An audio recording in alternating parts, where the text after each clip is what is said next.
Okay.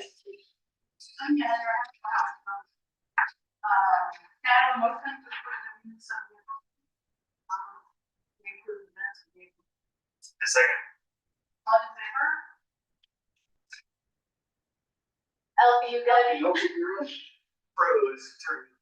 It's really, really hard to hear. But you're voting on the minutes?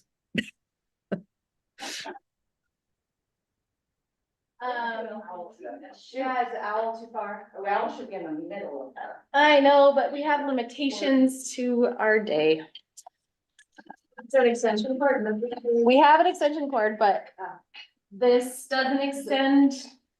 We just, the extension cord does nothing, I see. but we have it.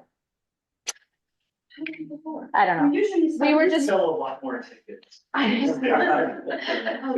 just thinking this. Be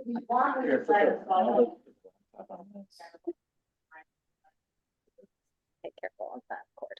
We usually start this meeting by fixing the technology break and setting up an hour and Zoom. Holding correctly. All right, Alfie, how is that? I guess you could always hear me. Hear you, yeah, really well. You say something. Can you hear me, Alfie? Nope.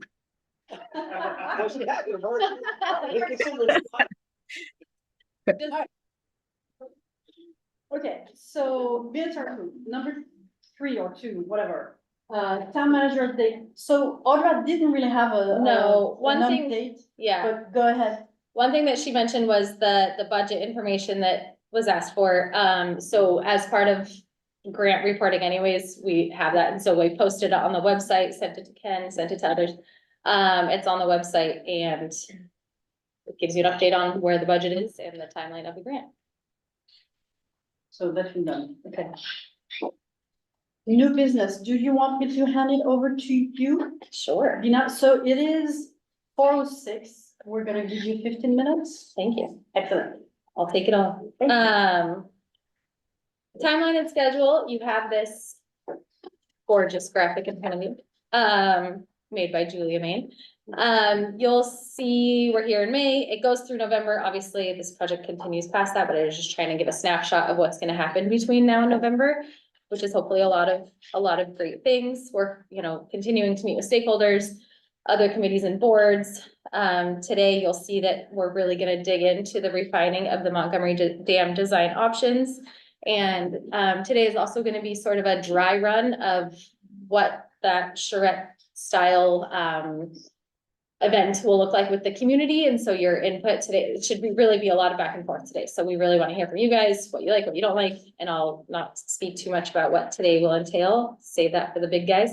And then we'll finalize those options for Montgomery together over the next few months, apply for additional grants if we deem that appropriate.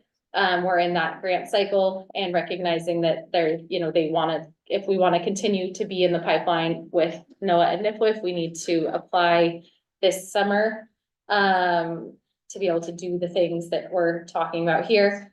And then continue to refine the design options for the remaining dams throughout the summer, fall, and into next year.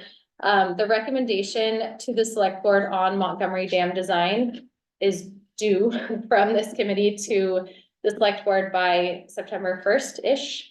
Again, none of us are tasked with writing the warrant article. We're tasked with providing an update or providing a recommendation on design options.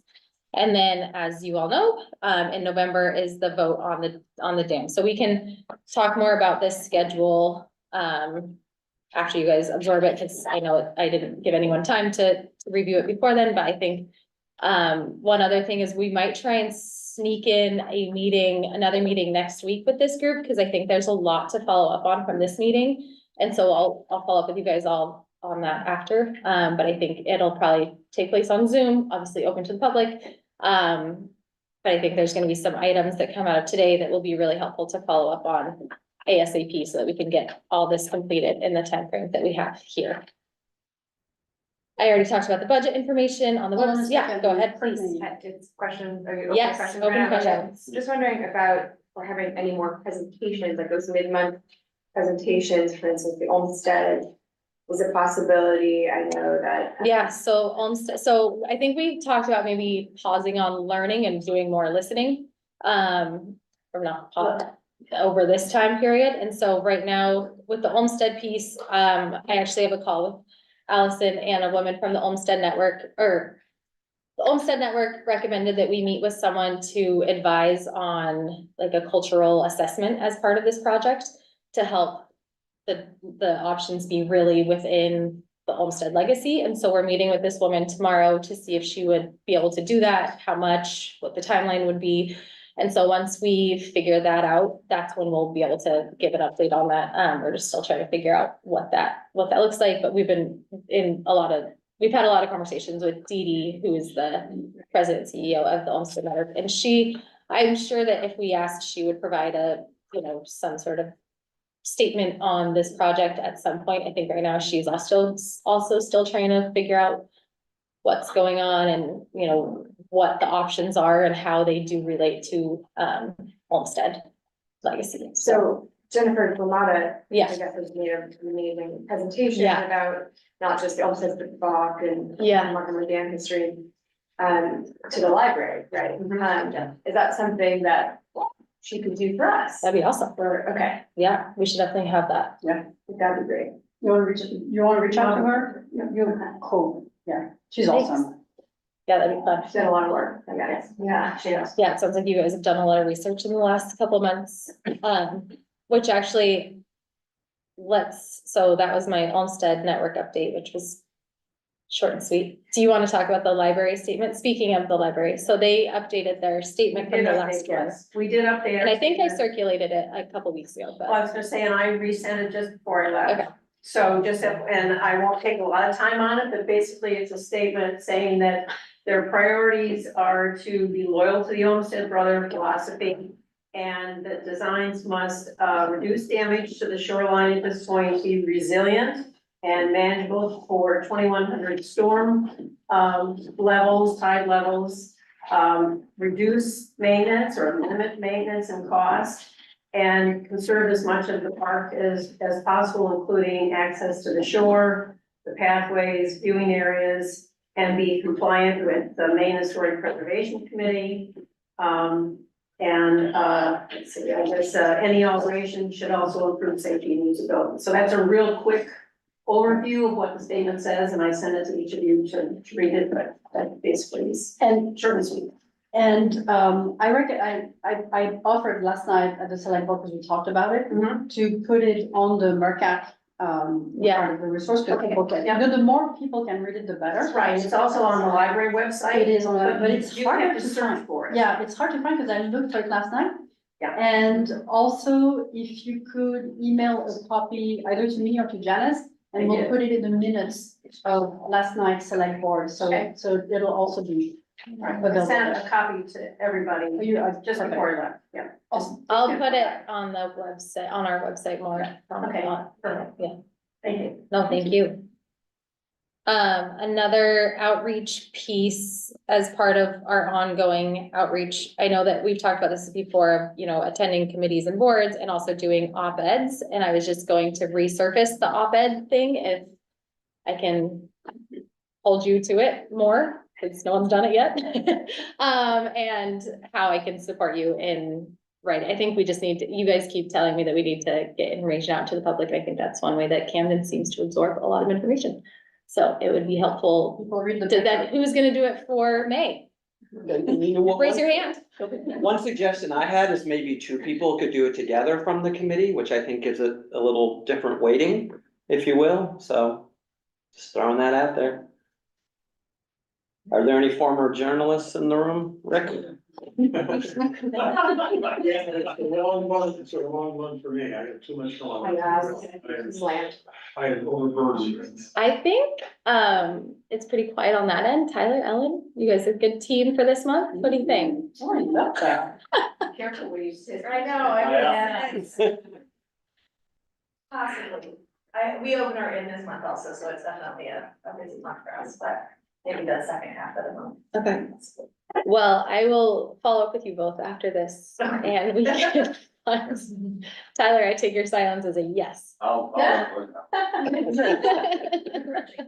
You better catch Tyler before he goes to Paris. What are When do you doing? go? Not till summertime. Oh, okay. The Olympics. You still have time to work. Yeah, on we your have French. until it really gets like. You still have time to work on your French. Are you going for the Olympics? I'm 25 days in, I do the lingo. See? Yeah, oh, I'm so proud of you. Nice. Fortunately, all you learn is like horse and That's right. dog and cat. So that's all I can order, that's all I can order for food. We still do eat all horses in France. Okay, so good. So you're good. I haven't started yet. No, all right, moving on. I can help you. Okay. She's in now. Oh, she is? Yeah, I just let her in. Oh, great. Okay. And then the farmer's market, I chatted with Julia and you both, it sounded like a lot of the people that you did talk to didn't necessarily live in Maine or in Camden.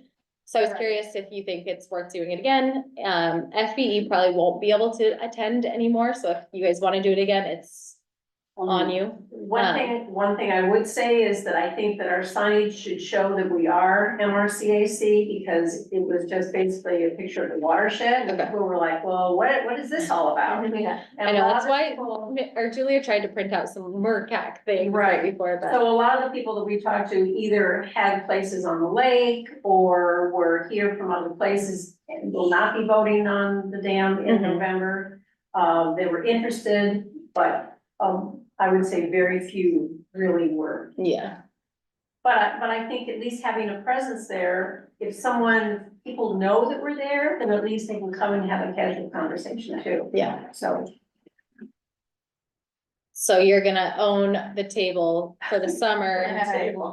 Provided we get you a better sign. Table or the easel? I have the easel, yeah, and I And have the one. table was yours. It's our table, yeah. Yeah. So Sophie, can you come up with a table? I think the town also has the table we could use. That's a pretty. I think the folding table won't be the crux. I think it's No, the people. you Yeah. tabling, standing behind the table. I think we can have, I mean, finding The point of tables. the table is just if when people wanna sign up. No, I'm just saying, we will get a table to the farmer's market. I'm just wondering if we can get people to the farmer's, you all, any of you, because we can't come. Okay. You know, Perfect. Susan and I are there every Saturday. Yeah, I think we go Saturdays, because we have soccer and. Perfect. I'll, We should have a spreadsheet that Yeah, people I'll- sign and commit and. that's what we had last time and nobody, I mean, Nobody Susan, signs. Susan signed up for an hour, which is great. I was I there went- most of the morning. You went, you signed up for an hour, you went. Came. I'm sorry. No, it was enjoyable, but it was nice to interact and, be there, but I didn't feel like there were a lot of people. coming. Yeah. So, Maybe it was the first one. yeah, It's marketing, slow. it's just the It's May slow in May version, and yeah. also later in the day is slower than earlier in the morning. Yeah, Usually Oh, yeah. 9 to 10 is Is when- busier yeah. because everybody wants to make sure they get what they want. yeah. That's a good Before word. it's sold out. Yeah, I Unlike gave you. it 10, so I just got rushed. Yeah, I don't know. Alright, well, I'll send it out and we'll see how it goes and There could be other events that might be more. that's what I was gonna Yeah. ask. But also is- let's make sure that weekends where we have like a lot of people in town, even if it's not, a lot of people start visiting Camden at 4th of July, right? That's really, they come to spend the summer here or whatever. So big holiday weekends, I feel, would be better attended in terms of the crowd that goes to the summer market. So even if your time is limited to do this, try to select the dates where there's most people in town. Later in I the wonder summer. if we could set a table up for the doctor. Oh, yeah. Because a lot of people attend that and it's on the river. 27th, May Yes. 27th. So that might be something if we could that's a set a good idea. table up then and. Didn't we talk about participating in this, Rick? Never mind. Moving on. Yes, we did. Okay. Yeah. But there are lots of people at the doctor Yeah. at the dams. Yeah. Yeah, on the river, so. Yeah, That's a good idea. that might be- Then we talked about the election, the select board election. Yes, having a table. Yeah, Yeah. that's still, I think that's a good idea. Yeah. Yeah. definitely. And it would just be outside, like on the corner, right? Or like where? Well, it has to be outside of where you're voting, so there's the polling area and then. I wonder if tables. it does since we're not advocating for anyone, No, but there's tables inside. No, we had, No, we that's had what a I'm saying. table inside. Yeah. But it's not before. Is it up here again, right? Not No, it's at the safety. It is Again, at the fire station. Yeah. Yeah, we moved it here for March because you cannot No, I have understand that. trucks outside when it's freezing. But I thought It's also always too- at the safety. all right, we'll figure that out. Another thing we have a table for is the SEA fair. It's next Friday, or it's a Friday coming up. Who would like to, I've sent it.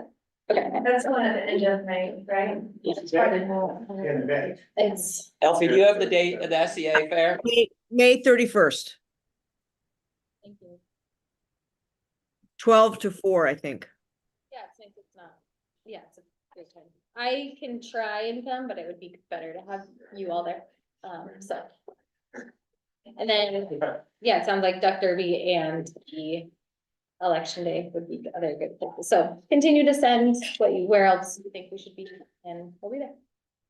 We as so in you're you. not gonna do the farmer's market until later in some, is that? I think let's have That a is sign, vision. let's have a sign up, I'll send up that sign up sheet again, and if people sign up, then great. I think even if we're there for 2 hours, you don't have to stay at the table from 9 to noon. or But I whatever it think is. we need to let the farmer's market know. Right. Because space is limited this year and. Well, they just told me to go down to the end. That's right in there. Yeah, we'll figure that out. Yeah. Okay. All good? Passing it over to you. You're not doing the upcoming dam tour? Oh, sorry. Thank you. I have 5 minutes even. I have it circled. Upcoming dam tour. So I chatted with Dwayne Shaw, who's part of Downey Salmon Foundation, a few weeks ago about potentially doing like a dam tour version 2. Last time it was all about maintenance. This time it could be all about like, what is fish passage? Why do we care about it? And I know we had some speakers do that, but I thought maybe it would be a good one along the river. And we were also thinking of having Allison McKellar join and have her talk more about like the history of the river in turn and with Dwayne and talk about fish passage and historical perspective. Potentially in May or early June, but stay tuned. Is that of interest? Do you think it would be a good thing to do? Okay. And if we need let's try to figure out a date as soon as possible, Yeah. because then we can use the school buses, maybe again. Make sure people get there on time and, because I'm assuming we're gonna do the same. Yeah, Start from the same. I don't know. Okay. I'll just, but yeah. I'll figure that out again. I feel like the last one was so well attended that, yeah, and it sounds like the James Walk one was really well attended and you guys learned a lot and had a good time, so, yeah. Would it But this will be, be covering, I'm sorry, go ahead. but this will be covering all the dams from the lake all the way down to the harbor. I don't know yet. Okay. Would it be better to do it? a little It would be a later? lot, Oh, sorry. but I mean, we could divvy it up and do more downstream this time and then work upstream throughout the summer, you know, that's just so that it's more focused and less, because I do feel like you lose a lot. I mean, you guys mentioned that it was kind of hard to hear sometimes when you were walking and talking, and so I'll work on the logistics. I was just making sure that was something this committee was interested in pursuing. Dana, Great, yeah. Dwayne's experience with projects like this, anything close to the actual dams structurally that we have? Oh, you're asking me? Yes, Dwayne's I'm experience. asking. Oh, sorry, I thought you were gonna tell me that. He's not here. I know. Well, you worked with him. I don't think he's here. I can't speak to his experience, but I will get that information to you. So I was just wondering if maybe we should push it back to be in like later in June. So that more people might be here, might be able to attend, it might be nicer weather, I don't know, if that's, you know, important to people, but it might attract more people. If we care about other people other than ourselves. We always which care I about think we do. Let's speak for Elfie's part of this, because Elfie, could you hear the conversation about the dam tour? Yes, I can. So we'll I'll find follow up. we'll find the competence level and skill of this gentleman beyond salmon, including his experience in the structures. Yeah, he's been a part of at least one building. Just don't have. Yeah. Oh, that's fine. Similarity, but I don't think I work with. Can I ask a question? For some reason, after you asked me if I could hear, it's now muffled. Oh, it's because Deb is talking and And I'm muffled. she's muffled. But I could hear you before. Okay. Now I can hear you. Anyway, there's no question about his competence. I know, I was being facetious, thank you, no, I was being facetious. You know me. All right, One thing that I think would be helpful, as I know we sort of did a quick round of introductions with Viewshed last time on Zoom, but I think it would be cool to like go around, say your name and say why you think you're part of this project, or like what you care about on this project, because I think it's also just interesting to hear again, for our guests. for our guests. That sounds great. Deb, are you shaking your head at me? I am. I've said this before, particularly when we did it the first time. I really don't like things like that, Okay. where you have to say, spill something. Okay. And it's not that we wouldn't have a comment along those lines. My biggest problem with it takes a lot of time. Yeah. And we have a All right. constrained agenda. That's So all. just, We'll just just go around the intro- room and say, I'm done. give your name, that's it, because they don't know you. No, they don't. They probably don't want to. So Deb is here. I love knowing Deb. Deb is here anonymously. Just so that, it, just your name. Okay, let's start with you, Sophie. We'll go. I'm Sophie Romana, and I'm the chair of this committee, and I'm also on the select board. I'm Courtney Cease, and I'm part of this committee. I'm also part of a group called Restoring Vinegar. I'm Rick Thackeray. I am a member of the committee. Not a member of many other groups that choose sides, dislike dishonesty, obfuscation. And my point here is to try to make sure that every record is clear and nobody lies. And he's a lawyer. attorney. I am a member of the Save the Dam Falls Committee. I'm Tyler Smith. I have a couple properties adjacent to the river. My name's Ellen Reynolds. I own an inn here in Camden. Have a background in marine science. My name is Seth Taylor. I'm a fishing guide. I'm Deb Chapman, troublemaker. I'm Susan Todd and I'm on the library board. And we also have the select board liaison, Chris Nolan, on the line. Chris, if you want to introduce yourself. And Elfie. And How about Elfie, yes, Elfie first and Chris second, sorry. Okay, I'm Elfie. I'm a teacher at the middle school and a member of the board of the Stewardship Education Alliance. Thanks. Thank you, Elfie. Chris? And I'm Chris Nolan, a member of the select board and co-liaison to the committee. Great. So we're turning it over to you guys, and I'm just trying to keep it on time. So it's 4:30, and we decided to have you for Pretty much the rest of the time. up to 5:45, basically, right? When we open it up for public comments and questions.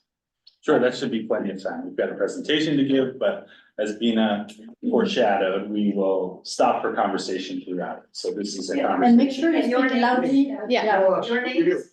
So who are you? Yeah, Why are you here? And also, can you speak a little bit louder to make sure that our friends on Zoom and can Yeah. hear you? sure. Thank you.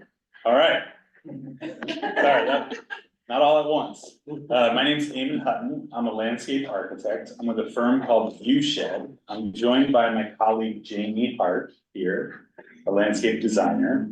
What were the other questions? Why are you here? Why am I here? Yeah, we're gonna get to why I'm here. Okay. Because it's about the dam and it's very relevant. A little bit about us, we're based in Yarmouth. We are landscape architects, us, but we also have a team of planners and GIS experts back at the office. We've been happy to work with Interfluve on another dam project in Dover Foxcroft. We're longtime collaborators with FBE. If our name's familiar from the area, Jamie and I have been working now for over a year, just down the road in Rockport, on the Rockport RES site, the former elementary school, to convert that into a public park. So we've been leading multiple public meetings, online surveys. So our expertise, and mine in particular, is around civic landscapes, public places, so streetscapes, parks, things like that. And so through my career, working on those sorts of designs and construction, I've done a lot of public engagement. So that's kind of the other aspect of what I do, is community and public engagement. And so we're here tonight to talk about a couple things. One thing that we're doing is synthesizing a lot of what we've learned from this team to illustrate some of the options for the dam. We want your feedback on those options, but we're also looking ahead to a community conversation, a public meeting that would do the same. And we want your guidance on how to conduct that meeting as well. So you have to wear two hats, sort of design and planning for the harbor and the dam, but also how to speak to this community that you know so well. We're new to the party. You've been working with this team for quite some time, and we're arriving. They've done a great job to get us up to speed on the technical issues and some of the community conversations that have happened so far. But bear with us if we don't know something tonight. Assume we don't and just fill us in. We're new, but we catch on pretty quickly. So any questions on that part? I'm just gonna give you another piece of information that I Yeah. feel is important for these conversations that Yeah. we're having. This group has been very good for the past 18 months at leaning into hard conversation. They're very brave, and they don't shy away from asking really tough questions. And we need to honor that, because that's how we're gonna make good decisions and put good information into the public sphere so people can understand what we're trying to do. So that's how we run meetings here. So we go straight into the hardcore meat of the debate, and we're asking you to go along with that with us. Happy to. Cool. That sounds great, and the community's lucky to have you all. You can still representing. leave now. Yeah. Just gonna hit the bathroom real quick. You know, the community is lucky to have you all here, so passionately engaged in this. We look forward to the tough questions. We won't have all the answers, but we can talk through it and talk about trade-offs. That's a lot about what tonight is about, the trade-offs of different scenarios. So speaking of scenarios, we'll look at design options, and I want to foreground something right now. The way we're illustrating them is cartoon-like, diagram-like, very high level. And that's very deliberate. We're not getting down to the level of individual steps or the width of a path. And the reason for that is the sorts of decisions that lie in front of you and in front of this committee have sort of forks in the road as we get down to more detail. A big one is, does the dam stay at its current elevation or get lower or go away entirely? That decision, in our opinion, needs to happen soon or sooner than the decisions around particular details. It might seem like, well, I can't make that big choice until I can see what it's gonna look like. But I just caution you against that temptation to get into more detail, because the more we put fine pen to paper and detail on one particular way it looks, the more it might give the misleading sense that that is the only way that that scenario can play out. When the truth is, whether you go dam removal, dam lowering, or dam preservation, there's many different ways those different ideas can play out and different details. So I would just encourage us, we can talk through details, I welcome those conversations, but just to give a preface to why we're drawing the way we are, is to call attention to the big questions before we get into details. One thing. Yeah. You have to remember too, that final decision on the dam is gonna be the town citizens, Absolutely. not this committee. Yeah, that's very clear. Thank you for that. Yes, town voters in the ballot will make that decision. And so part of what we're discussing today, not to get too far ahead of myself, is this upcoming community conversation, a design session that will be before the vote. is a chance to really hear from residents as to what their preferences are and also share back to them some of the technical considerations, cost considerations, so they can go into that vote with all the information. And so the ballot language can be shaped toward what they want to see happen. So it can kind of come from both directions. So as I said, tonight we'll look at some designs, but also it's a preview of how we might talk about it with the community. So feel free to weigh in on either aspect of that. I think we've done introductions. The dry run or the preview of the community design session has a 6-part agenda, and this is the agenda we're proposing for the public meeting. So starting with some case studies, we're calling precedents, and a map of the site. Then talking about values, which we'll do tonight as well. Then we get into the potential design alternatives. And then the second half of the meeting would talk about next steps, what comes before the vote and what might happen after a vote. We have open Q&A. That's very important, just to let folks speak their mind, get answers they need. And then there'd be a workshop component of the public meeting where we would do a design charrette and ask people to roll up their sleeves and work on design with us. And then, this is like a Russian doll. Then we also have questions and answer from you tonight about the questions and answer for the future meeting. Mike has these. I was just gonna underscore, part of the evening, Yeah. part of the evening tonight really is the intent to, collectively design what the public, session is. So, we've been preliminary, approach and ideas here, but really it's to kind of run through that to give you an impression of what that, what the thought is of how that would go. But really tonight is particularly focused on having your feedback on that and your guidance towards the final design of what that public session would be. So that's your assignment for tonight. Excellent. All right, so let's start by building a shared sense of the site. So here we are, we've got Main Street running north-south on the left-hand side of the page, the harbor on the right, and the dam right in the center. So we'd like to propose thinking about the site as a set of interconnected precincts that all have relevance to the design proposals that we're about to talk about. The first is the upriver, upstream stretch of the Megunticook.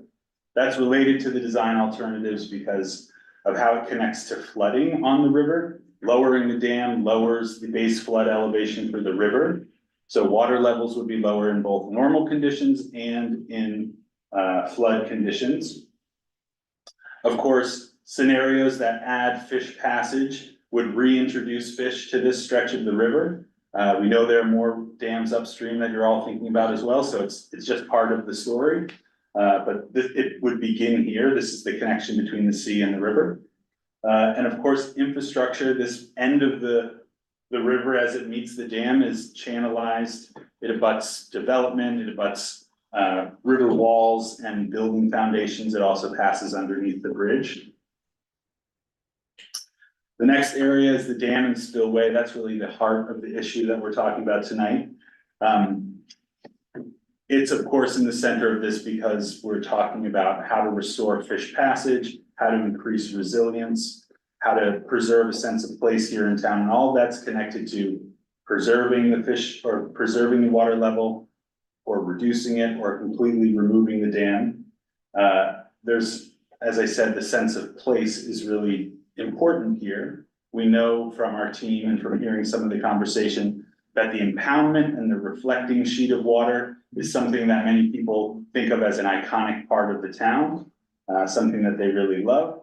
It's also for others, seeing the dam wall at the end of the river, something they don't like about that scene. So regardless of which side of that you're on, this has a really important part of the sense of place and the aesthetic of downtown Camden.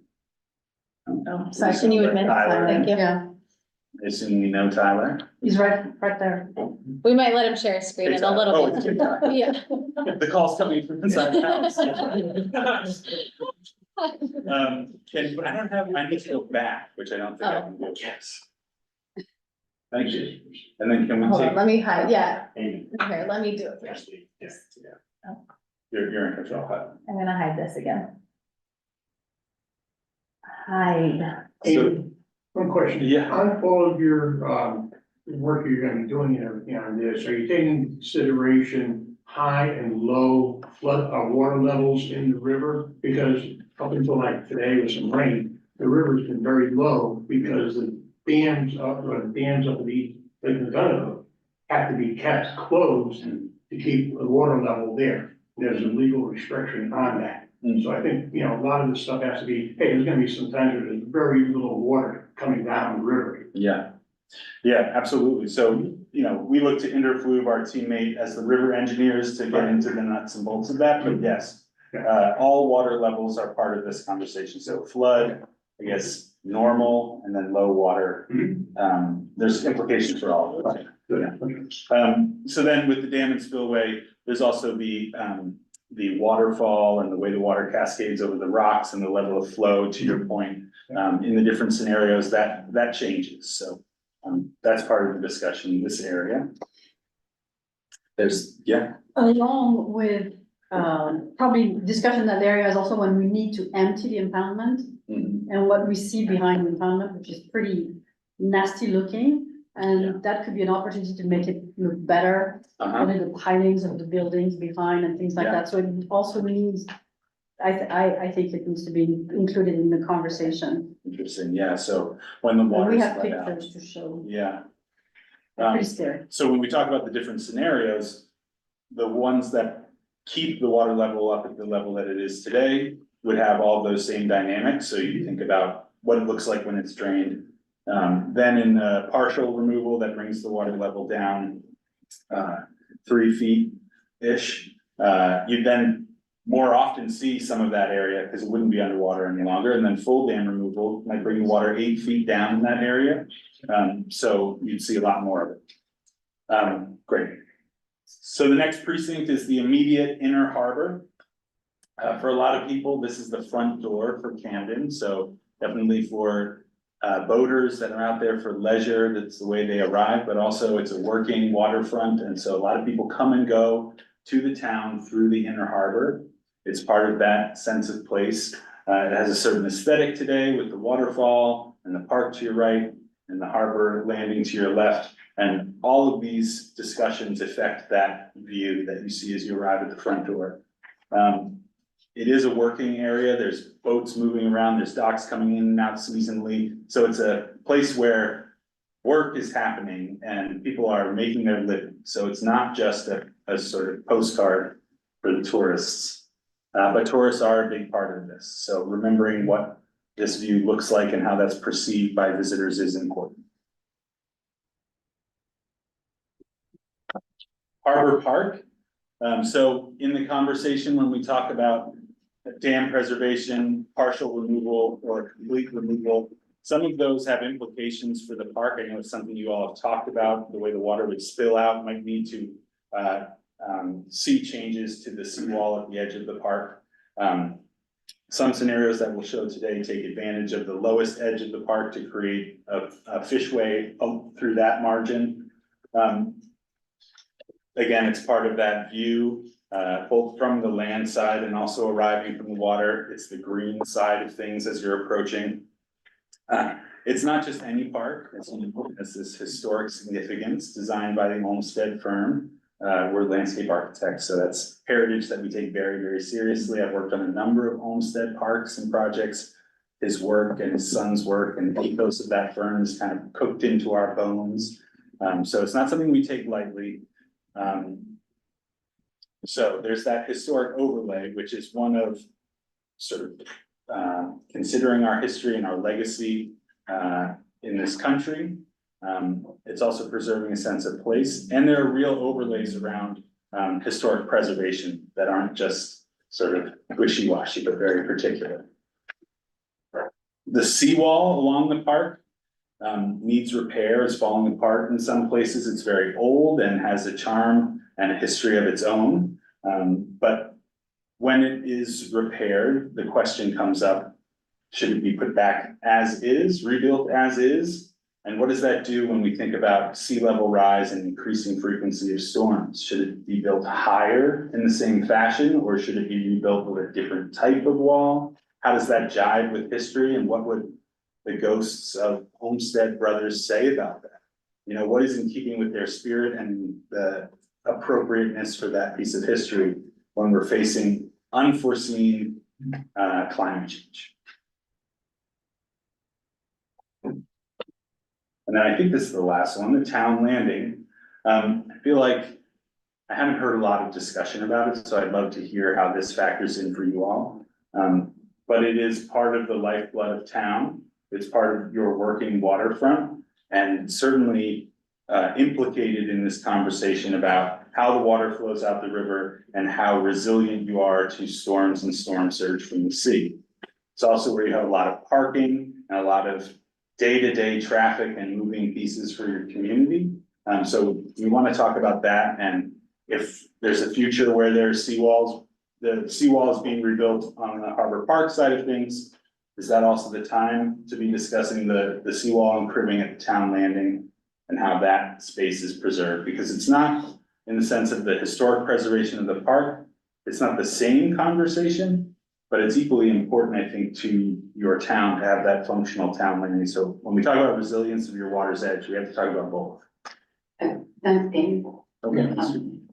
detail within that precinct that you didn't mention, but everyone in here is aware of. Yeah. There are a number of businesses that are connected to the town landing and would be affected by anything that is done with anything due to the border. Okay, yeah, that open out into this direction. Businesses that are connected into this area. That go, no, they go down This way. off your screen. Yes, down through here, yeah. Thank you, it's a good reminder. How could I forget? I thought I was done, but there's one more very important district, one more precinct, and that's Main Street. So Main Street's connected to this project in some direct and some indirect ways. So as you walk along Main Street and look down over the bridge, you can see the river, you can go into some businesses and see out to the impoundment and out to the dam. In some future scenarios where habitat connectivity is restored, you could look over the edge of the bridge and see river herring migrating upstream. We can hope to see that future someday. There's also the long-term plan to introduce a river walk along the river, and it could connect to this area in some exciting ways that would create yet another front door, people coming into this commercial district. And then there's the questions of infrastructural resilience. So we know that MDOT is in the near future working on the bridge that spans the river. That has implications for some of the structures, as I understand, that are connected to that foundation. That's a bit separate. We could talk about the river flowing underneath as separate, except there are pieces like if the abutment of the bridge is widened, the flow of water through will be a little different, the water level will be a little lower. And of course, if we're removing the dam completely or lowering the dam, then the flooding of certain buildings, certain structures would be reduced, and the flood vulnerability of many of them would come down. So water level really connects to the built infrastructure above on Main Street. Now, I've told you a lot of things you already know. I'm repeating them back because I'd like to say that in the public meeting so that everybody sees all of the moving parts in all of these different areas. It's a bit overwhelming, but then I think we can get into a conversation where someone might be tempted before that to sort of look the other way on Harbor Park, or I don't want to talk about Main Street, I just care about this. But by foregrounding all of the interconnections, I think it fosters a conversation where people are being asked to discuss the trade-offs. Yes, Your Inner Harbor precinct, yeah. Mike, do you think that should go out further? Like how far? My concern a little bit is if I drastically change the path of that river, how am I affecting channels? How am I affecting the deposits of sediment on the bottom? Maybe not from an aesthetic standpoint, but from a future dredging. I know right now that the channel seems to hug the public landing side substantially. And, You can see in this contour that through there. well, we noticed it from, if you try to keep live lobsters on any of these things, in crates, they die. They'll eventually die from fresh water, so you get a significant fresh water, that seems to hug that side of the harbor, and I don't know, as the. Well, it is technically true that the end of the river is at the yacht club and. Sure, I guess the question is, So yeah. technically, the end of the river goes, at least that's my understanding, Yes. to the yacht club and Lyman Morris, that area. So that would be why. I think, yeah, and I think it's just, as you're trying to capture impacts of, altering what's there. Yeah, I think the impacts that may be the extent of aesthetic impacts on the surface, but there could be some subsurface stuff that's proceeding, yeah. further. Yeah, and I think you could draw that, you know, so I think what you're saying is would come out to about here. Even further, yeah. Yeah. Why don't we just fill the rest of the blue and call it, It's probably safe to do that, yeah. Yeah. Well, does anybody know when the last time the harbor was dredged and how often it's going to have to be dredged? I can text you stuff. I can text you. But I don't need the answer right now. I mean, the federal navigation anchorage, I don't think it's been dredged for quite a long time. Yeah. The Montgomery Dam impoundment that was dredged, I forget the date, but, the late 2009 or so, something like that. I think there was some local dredging done around Lyman Morris recently, but as far as. When they built 2008, says the library right behind you. I believe that the harbor has to have an open. Oh, it's a federal campus. Yeah, that was definitely, in preliminary conversations with the Corps of Engineers, you know, it came up that there's a federal navigation anchorage in our harbor, and so that, their evaluation of, potential projects, you know, under the, you know, the federal permitting process under the Clean Water Act, you know, that would be a factor that they would, you know, would come up in their, you know, inventory of things. Same way the Endangered Species Act or the National Historic Preservation Act would come up. Last year was in 2013, they are harbor right there. Thanks, Alex. So this is our first milestone in the kind of strategy for how we would present to the public audience. This first piece is about setting the table, essentially. Next, we go into fish, a little foray into fish passage. Because I know I needed to learn some things coming into this about the differences of certain fish passage technology, not just technically, but visually. Because it's aesthetically, this composition of your harbor and the falls and Main Street is so important. We need to take seriously what these different pieces look like. So, and Mike will tell me when I start lying, if I start lying about any of these. I appreciate that. Yeah, he's got your back on this. Denil Fishway is what I think of as a fish ladder.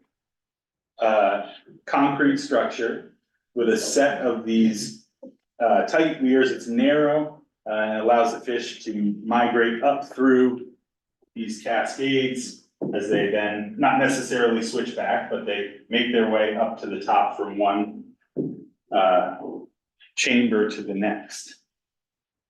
So they're most often concrete with these baffles inserted.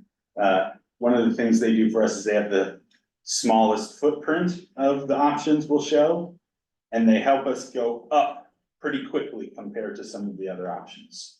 They are, however, the least desirable in terms of connecting fish. Fish like them the least. So put side by side next to another one of these options, you get less fish to the top of the street with this one. Are there particular species of fish that don't like that? So this trade-offs, these are like your most utility. Yeah. What's that? Many fish don't, that's bare minimum. Yeah, so it's, at this end. Not like fish passage is the antithesis of that. And that at the head of the harbor would not be efficient. Yeah, so, you know, at this end of the spectrum, and we're gonna show a range, you know, and so we've started at the sort of, at the end of the range, that is sort of like the most utilitarian, smallest footprint, and is able to be laid out on the steepest slope, but you start to preclude fish, and you start to run into issues with capacity for the population of fish, and so you would definitely start to eliminate species of fish utilizing this type of technology here, but it's one end of the spectrum. So that kind of information I think would be important and of interest. Yeah. So you're getting a flavor for what we're trying to call out here, that it's going to check the box, it'll do something, but it's not ideal for fish passage. Then I would point to the aesthetic of it. It's a concrete element, not particularly attractive, not particularly natural, and probably things could be done to make it fit into a historic composition, but it will be an uphill swim. Can I ask her? Yeah. Does the effectiveness of a passageway, have any, what's the word?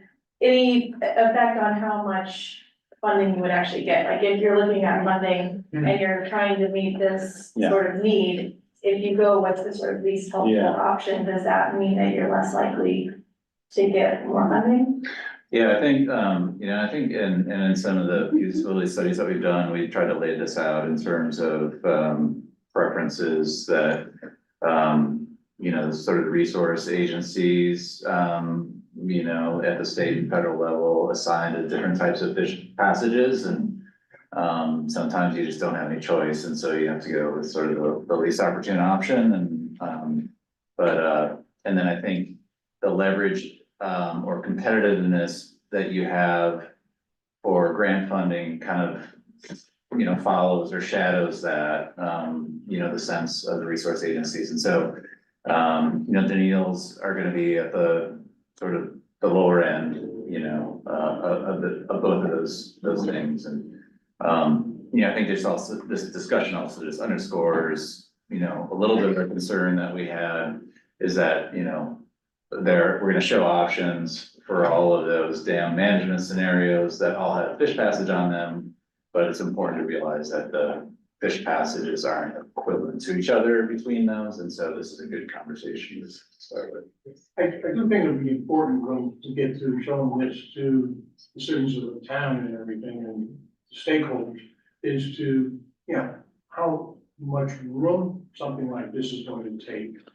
We'll do that Some of the tonight. Positives and the negatives. Yeah. And also for all the ones that would be proposed, what is the historic mortality of the fish going through something like that? You know, what percentage is it? 50% die, 20%, 80%? I don't know, but I'm sure there are figures out there.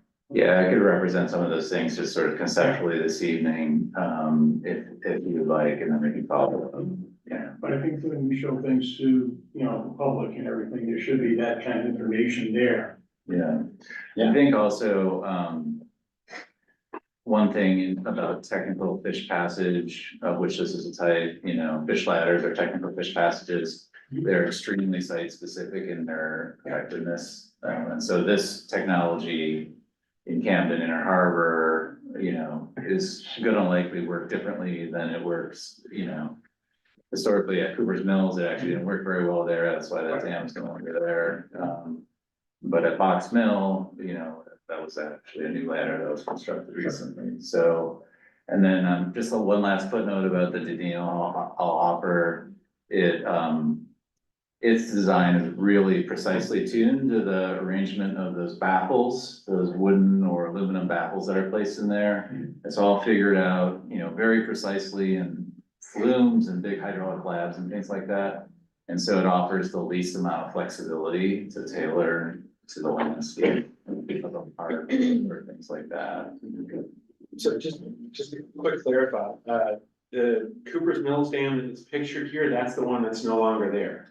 That's the, yeah, this was the historical fish ladder. It looks good now. Yeah, so, Yeah, and then the Box Mill site that is shown there is actually a fishway that is part of the outlet stream project, so it was constructed recently. Tyler, And these are also the most susceptible as far as maintenance goes, is that correct? Yeah, Or I mean, you can get an debris blocking? appreciation, yeah, you can get a sense of if there's any debris coming down. Yeah. It's lodging in those baffles and things, and, because there's these, modular parts, we're doing a series of work on the Piscataquis River, for example, and, there are a series of fishways along those sites that all got completely hammered. They're all denials with wooden baffles, and they're scrambling right now to, replace baffles and get debris out of those fishways. I think those are important, as we go through the different things, I think we just need to, because I know that was originally a very big selling point I to think- the citizens of Camden. Sorry, just in the interest of time, Yeah, I think these are all really good points that maybe, and some of this is already within that feasibility report, and so I think pulling that out and having like a really clear table maybe for that, for the big one for the shred session will be helpful, so like competitive for grants, the, efficacy of fish passage, maintenance needed, et cetera. That's something that we'll try and pull out and have accessible so that we can keep going. Yes, yeah. power through. Yes, power on through, all right, well, moving along, the next technical fishway is pool and weir, it's a bunch of ponds stacking up and, weirs connecting between them. It's got a lower angle, so you need more horizontal space to get from the bottom to the top, but it's more desirable for the fish from our previous conversation. I would assume more resilient from a maintenance perspective, with some caveats, I guess, out of what you build it out of. But here, this one in Bristol Mills, is lined with stone, concrete structure lined with stone, a set of ponds or pools that the fish migrate up through. And just one caveat on this, it's still slightly in construction, there's masonry capstones that will be placed over them. So at the end of the full construction, you won't see the concrete, it'll have to be. Little peek behind the curtain. Then we have nature-like fishway, so this would be in the scenarios where we talk about full dam removal and you expose the bedrock. This can be something that looks quite natural on the right to the aesthetic piece. Let me back up. So this is the most gradual slope. It's the most natural-like. So it has the best connectivity for fish. They're gonna feel like they're still in the river they were just swimming up, and they keep on going. I think in some places, some applications, it ends up looking like it's always been there. In other applications, it takes more engineering to get it done and might seem like a channel that you built. They grow in, but that's a consideration too. I think when we talk about a nature-like fishway, we should be vigilant that we don't send the message, oh, it's gonna look like this historic river that's always been there. That's not necessarily true. And then step pools, I don't know, will you speak to step pools? Yeah, so step pool, so the two strategies, or the two examples. That Eamon just showed are nature-like fishways that are in a little bit flatter slope range, the flattest slope ranges. Nearly natural slope ranges, and or, if there's underlying bedrock outcrops, that would just be revealed. And then the step pool strategy is a nature-like approach that gets applied to a little bit steeper slope river. And it tends to have a repetitive pattern of pools. And then small drops and then pools alternating to provide places for fish to rest and then get up to the next pool sequentially. And so you can see that pattern in these two examples. And so the way the slopes allow for those various technologies, I'll just represent the progression. So starting at the steepest slopes, that would be sort of the denial type. And then where that drops off, you pick up the pool and weir type. And where that drops off, you then pick up the step pool, nature-like fishway type. Is there any place on a river where that would be the appropriate fish passage? On the Megunticook River. Yeah, and that slope range, it would, you know, it would, you know, there. Of the dam, different dam sites, which one would that be appropriate at?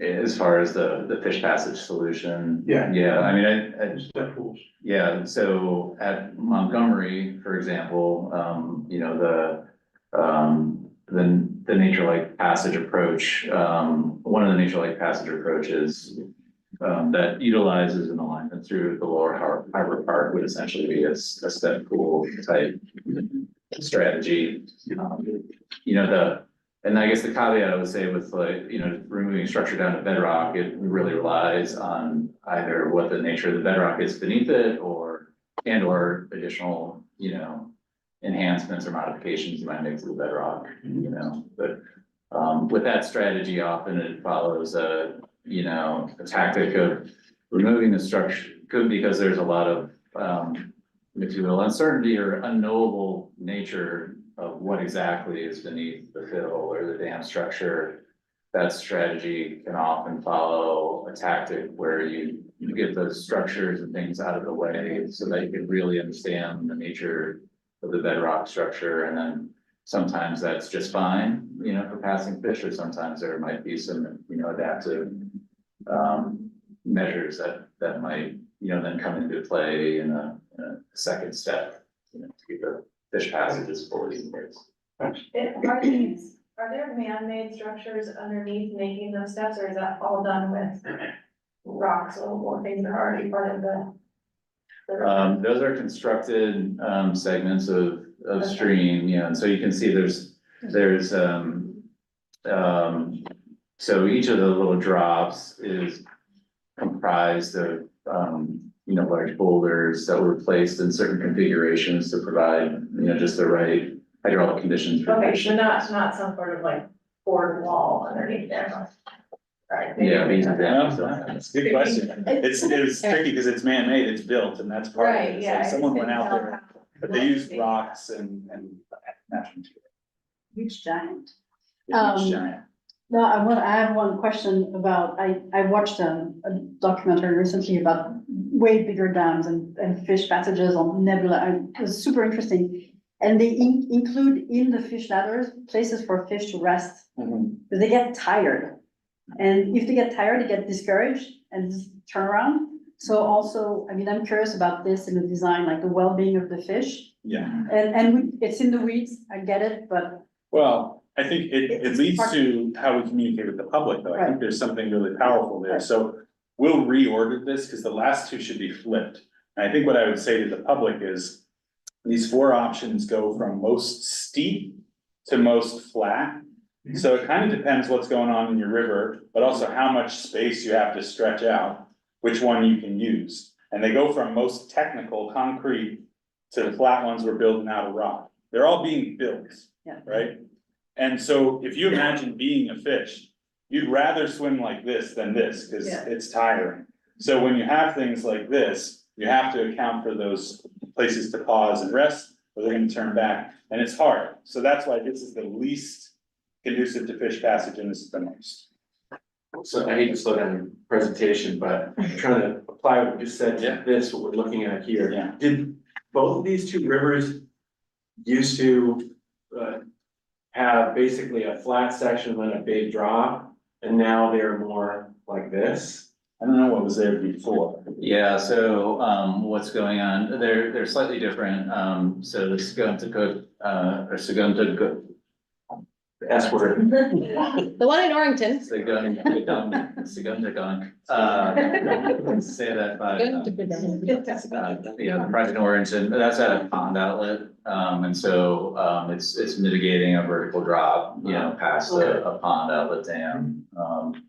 And then the project here in Sullivan, I think, there was a road, stream bridge or, a stream, road stream crossing replacement, and then there's a segment of, I think it was probably some infrastructure beneath the road that had to be, you know, couldn't put the stream at its, you know, natural location. So this, series of steps and pools were then put there to make up sort of a vertical, break in that to overcome that.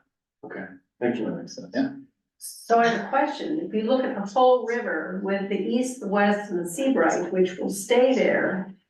And we're talking about getting fish up the lake, will those have to have denials because they're so steep?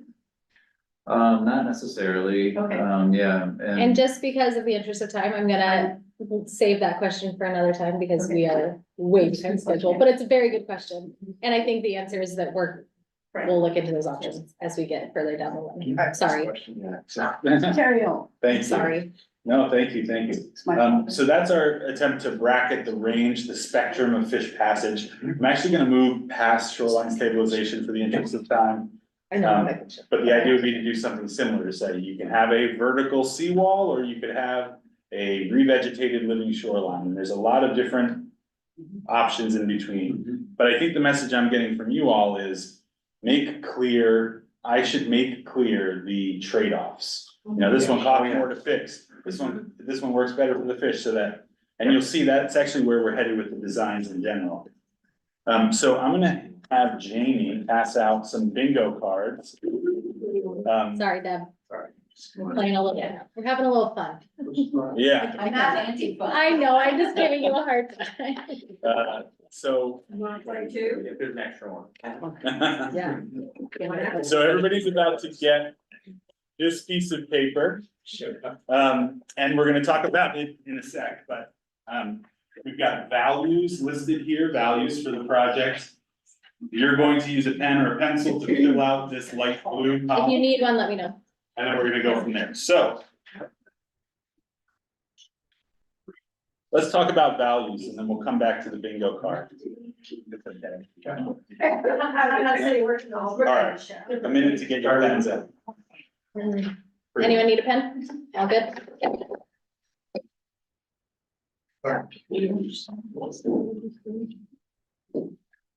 Thanks.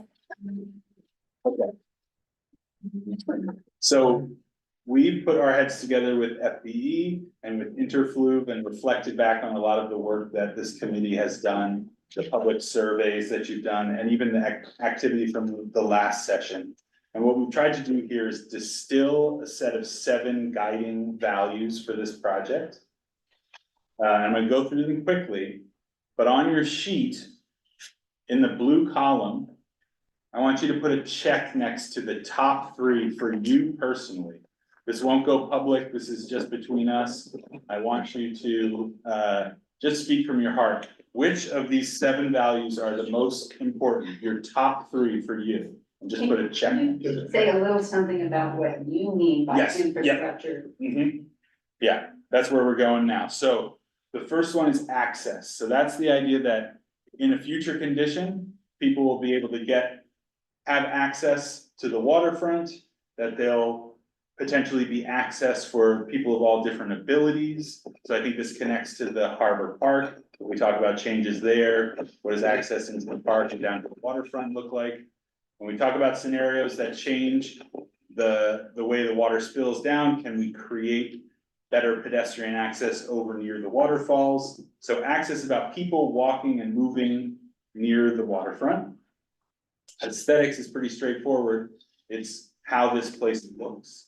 Again, that's gonna be subjective for you. So some of you might like the dam, some of you might hate the dam, some of you might like a fish passage, some might like a technical fish passage.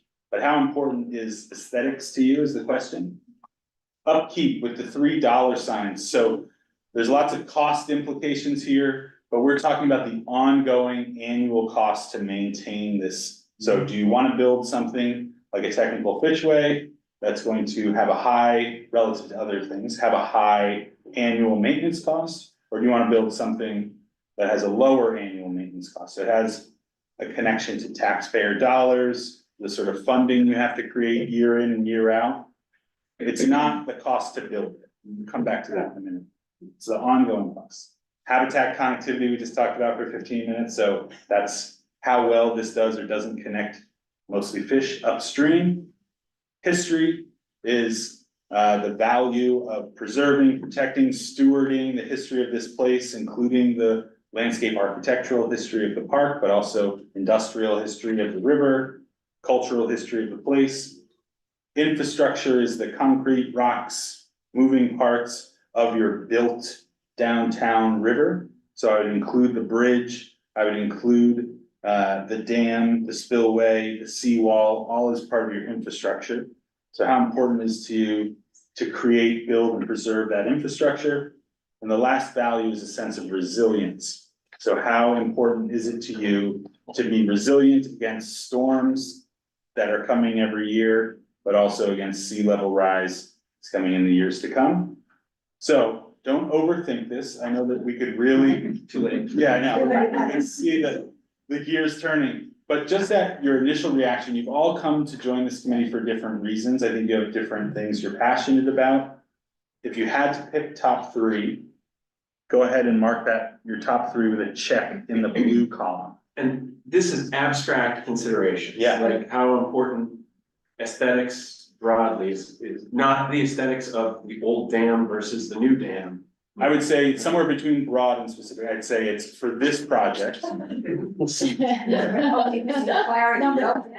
let me try it. So what I mean is not for you, how important are aesthetics of your shirts versus, but for this project. Sure. The outcomes, how heavily do you want its appearance to be weighted? And we're gonna move to the right on the sheet where So you as start with, applied. I understand. okay, start with the blue column, 1 minute. Three, but it's only 3 favorites, you have 7 choices. Well, Okay, go. That's correct, so. Can I ask how are we doing this? Like, are we gonna be discussing it? No, you just. you don't have to Yeah, 1 report minute. back, right? Sure, I've already. Yeah, we're going to throw this away at the end and then, I'm just wondering, like, would it be more helpful if we wrote like 1 to 3? Or No. 1 to, okay, 1 to 3 doesn't matter, just a check. I'm just curious what's it being used for. Overthinking. It's being used to help us understand what the priorities are, because I think you answered. So you important for us. You personally, Deb Chapman, Got it. the wonderful. I know. Also, the confusion is helpful, thank you, because we'll adjust and make this much clearer for the public, so I do appreciate you bearing with us. 10 seconds. Elfie, I'll get your feedback later. You're on mute. Done. All right. So you've checked 3 boxes. We're now going to go through 6 design scenarios. And you'll get to score them with check marks as we go. Let's just jump in. It'll make sense when we get started. Actually, just, so a check for each scenario, a check means. It achieves your, So this is one that we just made up out of the blue. I'm gonna make some recommendations as we go to help you think through this. But yes, if you are checking a box, it's because you think that scheme does well by that value. Okay. So if not you your saw, value, just the general value. Okay. yeah, if you saw a scheme that just totally trashes the historic integrity, you would not give it a check in the historic box. All right. We're gonna go through design options and I'll hold your hand, so don't worry, we're gonna get going. This is the existing condition today. Some folks might say they want no change at all. And I would caution them that no change is not really an option because the dam will need maintenance, the seawall needs maintenance, sea level rise is real. And this committee's been put together to think about how to restore habitat connectivity. So some movement is necessary. Letting the dam fall down, letting the seawall collapse, I don't think is what you're after. So what would status quo, let's call it that, preserving current conditions more or less, what might that look like? So in option 1A, this is one of the status quo options. You would be rebuilding the seawall. You might even be rebuilding the wall here along the harbor. You would be rebuilding or fixing up the existing spillway. And you would be, at the bare minimum, adding some fish passage, which in this case would be a denil fish ladder. It would be a denil because you have the highest, you're trying to get up to the highest water. So that's the only one that's working for you here. We're also not impacting the park because in this status quo option, we're not touching the park. We want to keep the park as it is historically intact. So on your scorecard, this is me. This is my vote. Access, I'm not seeing really any change to how it's accessed, so nothing changing there. Aesthetics for me personally, I don't particularly love the look of this, and the Janelle kind of kills the vibe for me. So I didn't check it. Upkeep, I think we can agree that this has a high level of maintenance, so the tallest dam, the most technical fish ladder will require the most maintenance and the highest cost for that maintenance. Habitat connectivity, we know Danil, that's the lowest level of connectivity, that's the bare minimum. History though, I think we're doing best by the park in this one because we're not having to touch it.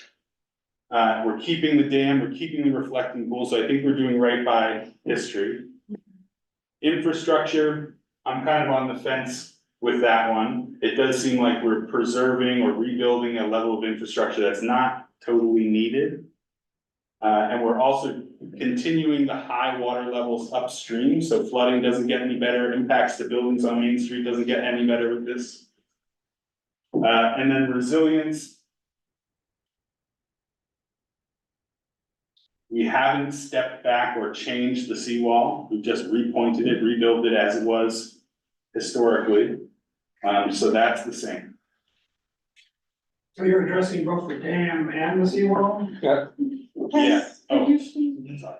But yes, we are addressing both the Yeah. dam and the seawall. So there's that element of resilience, and then upstream, because we haven't lowered water levels, the resilience upstream hasn't improved. Flooding is just as bad as it is today. So how much time do you want to give them? A minute, 2 minutes? Yeah, a minute is A good. minute, Yeah. We gotta- go. So now you do, this is my vote, I'm saying only a check in history, but you can go through and do your version. And I saw you do a half check. Yeah, give a Yeah. half check if you want. Like, This is one. 1A.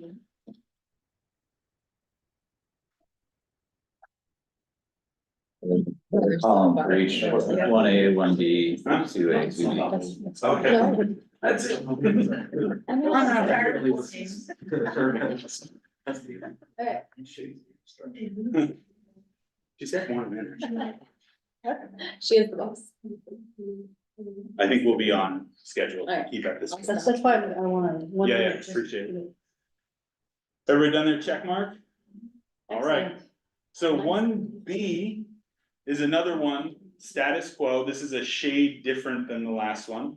So 1B keeps the water level high, it preserves that level. So everything's the same, except in this one, the Danil doesn't go along the seawall here. It swings around that other side that exists today, that other cascade here, and runs down that edge. So I give it the same score. You might feel this looks a little better, so maybe it changes aesthetics for you. But that one should be a pretty easy one to score. So 1 minute. 1 minute.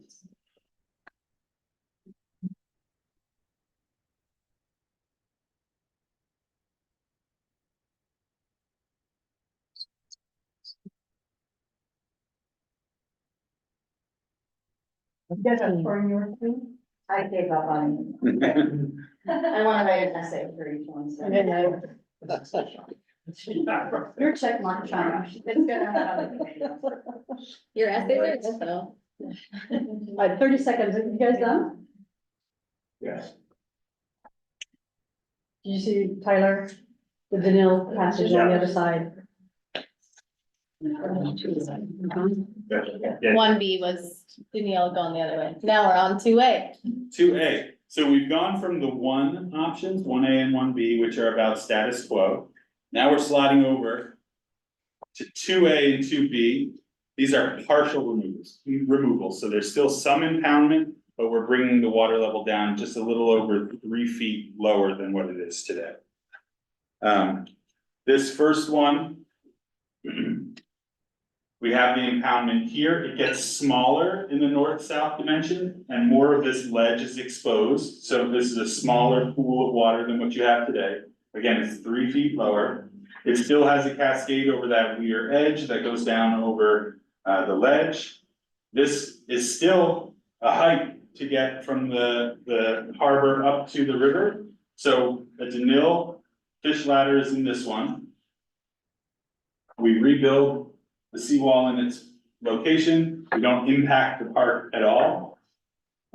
So scoring wise, we've given ourselves a half a check for connectivity because we just have a shorter Denil. It's not as much of a climb for the fish, so it's gonna be a little easier for them to get up. Same rationale. We preserved the park, so we give it a score for history, but we still have impoundment. We're still going to have infrastructural costs, maintenance costs, aesthetically. For me personally, it still has some of the trade-offs of keeping the park, which is great, but the Denil fish ladder is kind of a concrete deal breaker for me in my taste. We're doing a little better resilience wise. We still haven't addressed much out here in the harbor, but now with that 3-foot reduction in the water here, which would translate to about 2 feet of reduction upstream. We're much, the buildings on Main Street and infrastructure right along the canal, is not facing as much flood immediately. Can you describe what modernized seawall looks like to you? Yeah, so it could be, that was that set of precedents that I kind of buzzed through, but, in this one, I believe, Jamie, I might need a little backup on this one. We're talking about still a vertical wall, but, going higher. Is that the thought on that one? Yeah, taking the same footprint and just building it a little bit higher. So we have a bit more resilience credit there. We're going a little higher, less inundation into the park. And while everybody's scoring, can you remind the precincts and why, to answer Ken's questions, why we're looking at not just the dam, but the seawall? Because Yeah. you preface this whole Yeah, yeah, exercise yeah. with those precincts, The reason we're doing it and and what you I, guys score. And what I said at the beginning was, there's several areas immediately around the dam that are all implicated in this change. And if we try to talk about just the dam in isolation, it has major impacts to those spaces. Well, some major in some cases and minor in others. And if we don't zoom out and talk about it all together, we'll run the risk of making a decision that's short-sighted or overlooks an opportunity in something adjacent. So we're really emphasizing this bigger picture, zooming out. And also that, you know, there are two structures that are physically touch each other, but they both are existing structures, both have problems and both require updates. Okay. hold on, have you scored this one? Get it fast. Next one, we'll do in 30 seconds. 2B. So now we're starting to paint outside the lines a little. This is still partial removal, so we have, everything I just described is still true about this pool. It's 3 feet lower, it has a weir edge, cascade over the rocks. This cascade dries up, I didn't say that on the last one, but when we go down, the water flow doesn't naturally go that way. So it's going this way. In this one, what we're showing is one of those pool and weir technical fishways. So it gets longer, as you can see. It wouldn't need to be exactly this formation. This is a diagram to get the idea across, but it would connect fish from here out to here. In this case, we're proposing that we would, again, modernize the seawall, but keep it essentially in its current location. And this would weave through the park and out. Just one question, Yeah. that kind of fish passage is possible in that location? Yeah, we believe so. Yeah. Okay, despite the height. Mhm. Yeah, so it's one of the, remember, if we get longer, Right. we can do it. But as you get longer, there's a horizontal space issue too. Exactly. Isn't it? So you can see here that when we did it with the Daniil, it was only that long. But if we do this system, we have to go all the way out to the And that's flatter, flat. that curve part. Yep. And this one, the seawall is still, Yeah, yeah. so the seawall that's on the harbor side of the pool and weir, does that go away? We're saying in this scheme that it would stay, It so would stay. this part of the park would really be reshaped in there. It would be pretty high here. But then as it was dropping, these pools would be cut down in to bring you out to the water level. So this zone of the park would feel quite a bit different, but we could keep the wall. And the retaining wall that is with the park, I mean, will that be affected because of those, Or this. no, where you say the park incursion, that pathway that's there is just beneath a retaining wall that holds That would up. stay the same. So that would stay the Yeah, same. we're So working that on this side of water- the path. Digging into the land and the water that's there will not affect that retaining wall. Conceptually, we would just keep that path like right where it is and work on the water side of it. I mean, that is so often submerged there anyway. Not that section I that's think at the end. it might help redeem Yeah. Harbor Park at all. But I'm talking about the section, basically where the pool, where the writing is. Where it says. That pool doesn't flood. What floods is closer to where the modern seawall writing is. It's that, well, between, it's that straight section. Yeah. And that's what floods there. And that's because the water comes in directly from a northeaster. Right, it washes up. Yeah, Yeah, exactly. and I guess I would just say that these are some excellent but overly probably detailed questions for this purpose. Okay. Like I would just say with all of these, they're sort of cartoonish conceptualizations of major configurations, but there'd be a lot of detailing that would go Yep, into. Did you score to be? You good? You know, and I would say, Excellent. these options which retain the seawall in its present location. Even within that, there's variation, whether it's, you know, becomes slightly more of a steps type configuration, a steeper step type configuration, elevated or whatnot, but the gist is that there's a seawall-like feature in generally the location that it is. And the reason for that incorporation is because it's basically more or less, you know, propagating forward the footprint of the park that is there now. Okay, excellent. Next, the score, they're good. Moving on. There's a grade of a pool and weir fish way just about meet ADA, Which would be 5%. Well, pretty close. I think, yeah, so the steepest that a pool mural goes like 10%. I think, ADA paths are 1 on 12. And then with landings, so I think you could probably work that out. Yeah. Two in the weeds, Tyler. That's a good question. Oh, but that's what drove half access on that line, because the pathway changed. We have steps right now, and the steps disappeared in that line, because that filled in. Yes, so ADA accessibility, what we want, is a 5% path. That means it has no handrails, no landings, none of that. If we have to, we'll go to an 8.3%, which is 1 in 12. That's got handrails, landings, all that. Yeah. Anything above that, in a historic context, you could get away with, but it's not really, what we want to see happen. Okay. Cool.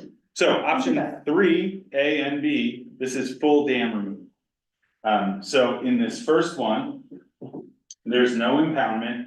We, daylight or reveal, ledge that we know is under there, bedrock that's under there. We don't know exactly where it is or what shape it takes. So there'd be some discovery involved. And in this one, the stream channels naturalize. We let the water sort of pour out over the rocks.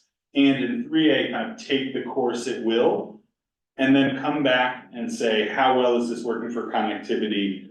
Are we seeing that, you know, the ledge that was revealed is too steep? And maybe add a channel afterward. So it's sort of, see what we've got and then assess. It would impact the park, so that whole zone changes. The flooding, the area that floods, the area that in the Homestead plan was for dragging boats up and storing them. That area becomes part of the bank down to the river, and the wall moves back. And the wall here, so again, conceptually, this path would stay the same, and there'd be a wall on this side and then a slope down to the river. We don't have a crystal ball, we can't tell exactly how the water would spill over the rocks, but the cascade would happen here. It would no longer run this way. The water level would be about 8 feet lower than the pool of water today. So we create kind of park-like banks and conditions here, so we've got opportunities for access. I'm partial to this aesthetic. I think a naturalized river could be quite beautiful. We now, in terms of maintenance, we have the cheapest option. So there's no concrete walls we're coming back and repairing. There's no fish ladders that we have to unplug in the spring. Connectivity is the best in this scenario. We gave ourselves a check on history, but I'm gonna give that a, I'm talking right out of it. yeah, I'm not gonna have that. That's okay. Two in the weeds. Yeah. Two in the weeds. Infrastructure and resilience. So resilience upstream flooding is, yeah, Yeah. right, natural history. So take a minute to explore this. So how did you check access? Where's the Yeah, that's access? Yeah. There's no lower path. There's no lower path. Yeah. So, yeah, good point. Fishing access. But it's access to Fishing the access. river. I was imagining, I'm getting ahead of myself, but I'm imagining what this becomes when there's not water in this part of it. Could we have access over this? And I think the reshaping of this area could give us a chance to weave a path through, but I agree, we're taking paths away, so I might uncheck that. And I think also here, and that could also be considered with the other seawall options that on the prior options as well, but, integrating stepped accesses through through the wall down to the intertidal zone, and things like that are fully compatible here. All right, let's go to our last one. Did you score this one? You guys good?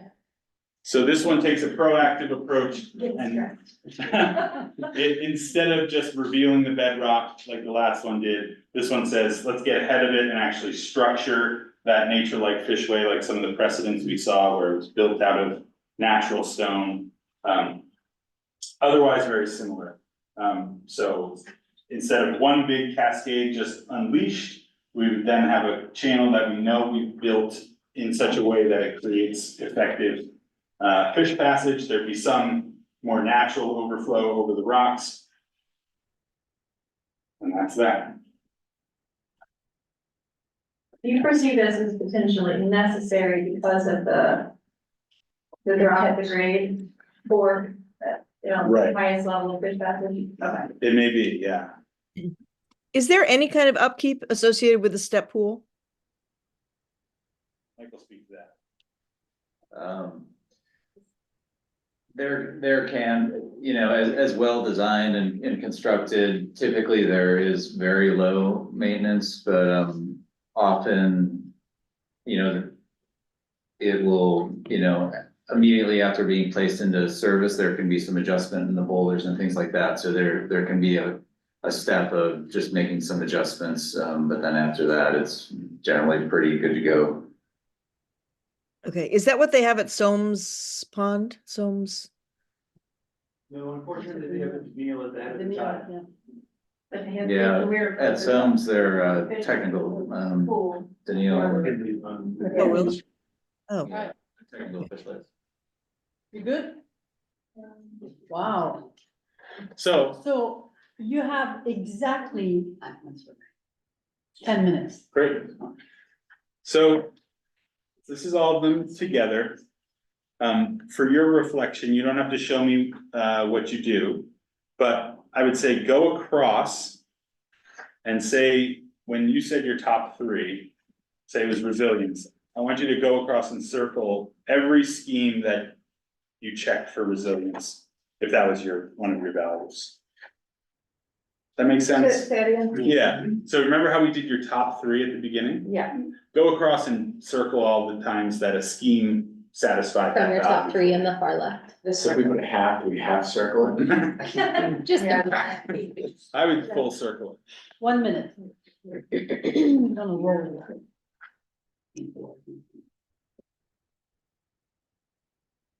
Did we do one of those? No, we didn't. Sorry.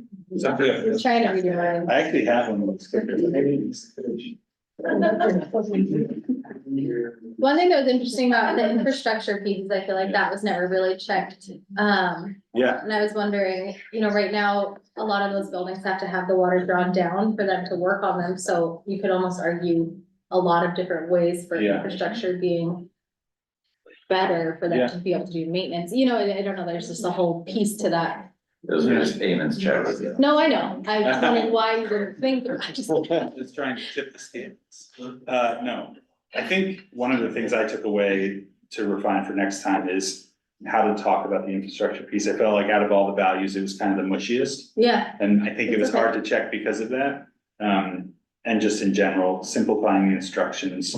Thinking, you all are steeped in this, but the community is coming in fresh-ish. And so no, I agree. trying to meet I feel them like where we they're should at. Figure out. Is what- it even necessary to have that category? Because I Sure. think, if you're thinking about the resilience of the infrastructure, that's the resilience part. Totally, I feel like Thinking about- infrastructure is a little, Yeah, I think you don't need where it. does it, Okay. yeah. We can think about it New more. infrastructure versus old infrastructure. Yeah, So. Yeah, Yeah. aesthetics, I mean, they all. right, they're all infrastructure in one way. Courtney, I will say that I think infrastructure is gonna be your biggest selling point to the butters. Yeah, Of course. yeah. I think they're really important stakeholders, Change so how it do you? to be more specific. Yeah. Then, Right, Yeah. right. And I think access for me is a tricky one because I look at it, A, is accessibility with regard to an Yeah. ADA standpoint, and I also look at it with regard to, having a naturalized river for like kids to run in and Yeah. natural pools, and I Like can't quite, enjoyment. yeah, as we're Yeah. saying, I go back and forth between, I think we could, we're also sort of building this plane as it's flying, Yeah. Jamie and I, that we're trying to catch up to this awesome team. So, you're seeing some draft drawings, and I think one thing we'll advance is drawing more access in here. So you're seeing what we mean by access, what the implications are in different designs, so Show the kids playing, you know. show the kids playing. why the last two weren't reversed, like why was the more natural one the very last?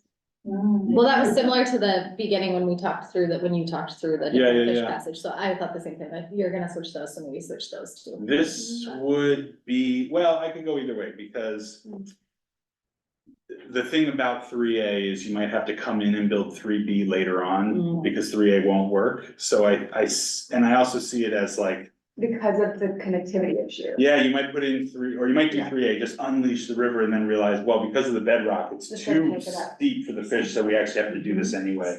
Could you So- make create more pools on the bedrock that exists now? Mhm. Is that an option? I won't speak for Mike, but I think you'd end up building something like the pool and weir connected to the bedrock. Or basically 3B. I think, yeah, That's a little let different. me just, Yeah. I think there's a range of things how you respond to that situation. I think you would, I think looking at the bedrock, just like the bedrock dips beneath the fill and the harbor park, but then there's an area there where it could come back out and into the area that you see the water backing up into right now, and, or it may continue further on out, sort of the combination of how those things can be some fairly nuanced, features that actually make the conditions right for fish that they can utilize, even though it's, if you read a fish passage engineering manual, you would say, oh, that will never work, but in actuality, in nature, there's lots of instances where, fish, ascend sites that are far outside sort of the design standards, that engineers put on fish passage design. So, I think in that instance, you would be, removing, the dam and removing the fill. And at that point, you fully know, what's beneath it. And so you're not speculatively coming up with a design based on what you think is gonna be below the fill and below the structure. And then you can adaptively, see how the hydraulics work with that. And then you can adaptively respond to that. It could be that you have to build a couple of additional pools at the downstream end, or, do some modifications to the bedrock, to create pools within the bedrock itself. I think there's a range of things that come into favor. I'm gonna stop this discussion here, sorry, because Thank you. we're eating So- away and we need to finish those things. Yeah. And I also wanna make sure Elfie, who's on the Zoom, if she wants to give us her feedback quickly. So if you've done the circling of your check marks, in theory, you should be able to look for the column with the most circles. Follow it up to the scheme, and that's the scheme that aligns best with your top 3 values. So it's a way of trying to peel apart all of the interconnected values, implications of this project, and see which option best reflects your values. So with the public, we'd like to do this an improved, simplified, clearer version of this. So trying to kind of move people out of their single value or single issue position and think more holistically and sort of empirically score these designs and maybe surprise themselves or maybe affirm their own beliefs. Just because we don't have enough time for like a full Q&A and all your input, I was just gonna send me all your comments and suggestions on how this should go, and let's get into how it's gonna be done. Yeah, so then the second half of the meeting, we'll do Q&A, and then it's not just checking boxes and doing this game, but we want to just give people the floor to talk to us and get FaceTime with the design and planning team. So we'll have this is a diagram of the room that we'll be using. We'll have a screen and seating. That's where this part of the show will happen. And then we'll all get up from our seats and move around 3 different stations where we'll have the drawings for option 1, all the drawings for option 2, all the drawings for option 3, and we'll engage with folks, answer questions. Our thinking is that could be for a sort of activity at those stations. We could have people putting forward ideas about things like access, things about planting. So if you were to overlay on top of one of these options, how would you bring it to life with paths and with recreation, that sort of thing. So they can sort of ask their questions and also express their ideas. Awesome. We have one minute to spare. Okay, now I'm taking over. All right, Elfie, anything, sorry you were not in the room, but I just want to make sure I give you that minute back. If there's anything you want to share with us on this exercise or any suggestions. I mean, except I think it seems like a great process. I liked it. And wasn't able to fill out a card, but I made all my little notes. Yeah, so I don't really have anything to add. I just think I think it'll be a good process for the public to go through. It's playful, it's interactive, it's participatory. Yeah, hopefully you don't want this. Well, we're introducing a lot of ideas that the public hasn't necessarily, a lot of people haven't necessarily thought that these are the elements that it's boiled down to these elements, and that those are the things that we need to lean in on to make the decision. So next big question, when should we do this? Should we try to do this by the end of May? Okay. I'll send you some. I got some minutes. By the end of May. You need more time to work out. You That's why I'm attendance. asking. Let's look at graduation and things like that. Yeah, anyway, May is. Let's not talk about, It's FBA fair too. let's not get, let's. So, yeah, and I guess just We one do need clarification on next steps. In terms of sequence, this first public session, the outcome of that is again similar. It's like gaining public feedback and things like that on, the options that respond to the values and things like that. And then we go from that into then honing what seem to be floating to the surface as the options that seem to be matching best.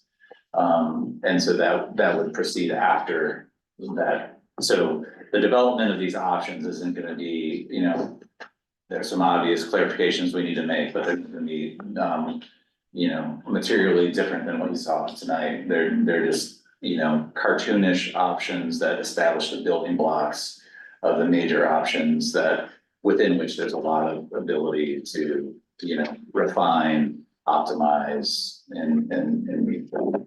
Excellent. So traditionally in our meetings, the last 15 minutes of this meeting is open to the public who has attended the session. So I'm gonna ask if there are any questions in the room. And then I want to be mindful that we give a chance for the people, and I can't remember who's online, if they have questions. So in the room. Yes. Hi, my name is Susan Ryder. I'm with the group of Megunticook, and I addressed this committee last June. And thank you very much. I reviewed all my comments from that time in June, and you've done so much work. It's incredible. Thank you. I do have a couple questions for Misha and Edward, and that is the charrettes that you're planning to hold. Are they going to be by invitation only, or are they going to be open to the community? And how are you going to accommodate everyone who wants to attend? So open to the public, FBE leads engagement, so they can talk about how to get the word out. But, you know, this is scalable. We could have 200 people could be done with this. I'd say we're dealing like down the road in Rockport, on the park there, and the most turnout we've had is about 70. Now this might draw more or less, but if we're in that range, it's essentially a presentation, so the audience size doesn't really affect it. We'll have to manage Q&A to make sure that we get through as many questions as we can. So that'll be respectfully asking people not to grandstand and to pass the microphone around, just kind of public meeting logistics. And And then- then questions. Yeah, and then the stations kind of fanning out at the end will help us just get more people through. And then you're gonna, when you collect the input, I guess you're gonna have that, the people who show up and actually respond will be guiding your focus on the design options. So what we'll do afterwards is summarize what we saw, what we heard, what people, you know, wrote on this in a really kind of data-driven way. So what concepts scored the highest across all the folks that attended, and to present that back to this committee, and then discuss what are we learning from this? What does that tell us about how to refine down to fewer options? Okay. So I think sometimes when people hear public meeting, they think that we just sort of turn on a recorder and listen to the public and then do exactly what people said. But when you have 100 people and a much bigger community than that, you're really looking for values and themes and trade-offs. And ultimately, the engineers, design team, the guidance of this committee is how that lands in space. So it's a team. Okay, thank you. No, I'm sorry, I do have another, it's not related to this, so I'm sorry. People are concerned, I'm not the only, you know, I know some people here say they represent the public and stakeholders, but there are a lot of public and a lot of stakeholders. People are concerned about costs. And we're gonna get a lot of questions about the cost differentials between some of these options, both to build and also to operate. And what, you know, local funding is gonna be necessary, what's gonna come out of my taxpayer pocket, and what the federal funds are gonna go for. And I just think you should be prepared to answer some of these questions. Yeah, so we'll get ahead of that in the meeting and make it very clear the costs. Excellent, thank you. Anybody else in the room? You can. Thank you. My name is Ken Rose, and this values survey is wonderful. I'm glad to see that we're addressing values and how it might apply to the question. I do have a couple of points. You've logged off the actual status quo. I don't understand why status quo shows a couple of fish passages when the status quo actually has no fish passages. So if you're going to offer that as an option, it should be on your chart. Yeah, well, our stance is really that that's not an option. That part of why this committee's come together and what the community has asked for is to create fish passage. And That is a huge. yeah, That's the whole period. yeah, One at a time. understood, yeah. So, let me, what else will I mention? Will there be time for you, these are, as you said, cartoonish, concepts, and it's fine, but do you have time between now and September to make refined, drawings that people can understand as a concept? There'll be more refinement, yeah, especially as we go from 6 down to fewer options. There'll be another round of charrettes after this round, or? So that's more an FB question, Kelly, because they're part of the whole process that Bina and Forrest are putting together.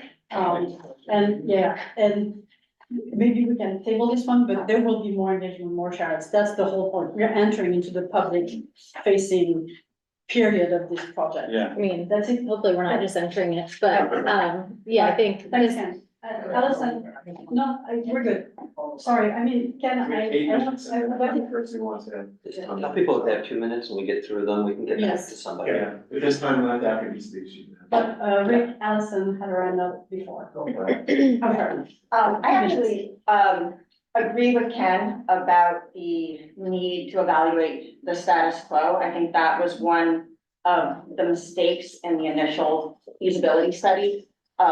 Personally, I'm at the point where I don't see the status quo as an option, but for all kinds of different reasons, mostly because we won't get any help with funding anything connected to it if we don't incorporate fish passage. But I think people, the average person has not an understanding of what needs to happen just to preserve the status quo. Yeah. And that we really do need to start there, and understanding what the costs of that are, understanding not just the little area around the dam, but also all of Harbor Park, and seeing like different options for seawalls there. And that's what the people from NOAA have really emphasized to us, that much like the Olmsteds kind of designed it all together for various reasons at the time. We really need to expand it to understand what the costs of Harbor Park, you know, the connected parts of Harbor Park are, which is really the whole shoreline. So I do really agree with Ken here that many people think fish passage would be a really important value, but there is nothing that the community has ever, we've never voted to say any design needs to include fish passage. So I don't think we should start there. And then just really quickly, I think it would be really wonderful if this committee could help to answer, or whoever is gonna do it, but to answer the question of how many of these building owners, and I don't think many of them maybe want to show up to a public meeting necessarily and say this, but which ones need the water to go lower in order to do work on their buildings, and to what degree? And so how many, because if we're gonna keep talking about the water level, what does the water level have to be in order for many of them to do just basic maintenance tasks? They request to have it drained. So if we're talking about an ideal water level, we should be thinking about being able to maintain that water level. Most people aren't having constant problems with flooding right now, but they are needing to request the water to get lower. So if we actually understood that, that'd be helpful. And then right now, it's just the most amazing time to explore everything. There's no other time during the year where you can go and you can see what the fish are doing. There's nothing, go to Duck Cup, watch how they get up this way or that way. They can get up some ways when the flow is high, some ways when the flow is low. And I think that would help people understand kind of the trade-offs with fish passage in our river too. Because you can see, like Mike will always say, oh, they can't get up. But they often can under certain, circumstances. So. Thank you, Allison. So the gentleman in the room, I don't know your name, I'm sorry. Tom Zumwalt, just a quick Tom Zumwalt, yes, question. 3 of the 6 options presented here go through Lower Harbor Park. And the way I read the previous library statement, I don't think that would have been allowed under that statement. Now they've come out with a new statement. Do you think any or all 3 of those would be acceptable? They would like to retain as much of the park as possible. So 2 of those are going to do away with Lower Harbor Park. However, I think perhaps if the riparian area or the lower area were accessible so that people could use it and it was educational, that could possibly be an option. And in other words, it would be considered part of the park as being educational and accessible. That could be a possibility, but at this point, that 2 of them. So the fact that 2 of these would completely wipe out Lower Harbor Park, so you think that would be? I would think that there would be a lot of discussion that at this point, probably not, because there's no lower path, which is existing now. All right, Tony, you have something, and then Mike, do you wanna, are you thinking I about just want to on ask this? for clarification, but yeah, Tony should go. Tony? Tony Grassi, you neglected in your listing, in your bingo, you had a little box that said word weakness. Yeah. And you didn't ask the question. Yeah. My reaction is capital cost to be borne by the town and to be borne by the feds. And I think you shouldn't do this without that box, if you take out the construction. Yeah, this connects to the other comment about cost. So I neglected to say something during the presentation, which is all of these options are very, very expensive, right? So none of them are inexpensive at all. The emphasis on ongoing cost was a choice because of you know, the years and years of taxpayer implication, but the capital cost up front is something I think we need to address in the. And you need to address who would pay that capital. Yeah. Exactly. And difference between Yeah. the and the base. And there's certain scenarios that just aren't gonna get you grant funding. Yeah. So they're gonna be, you know, rebuilding a dam is gonna be a hard sell for grant funding, but fish passage might be a much easier sell, so yeah. But my other comments, I'll just send them to me. Perfect, thank you, Tony. I just want to make sure, if there are any questions online. Chris, do you have a question?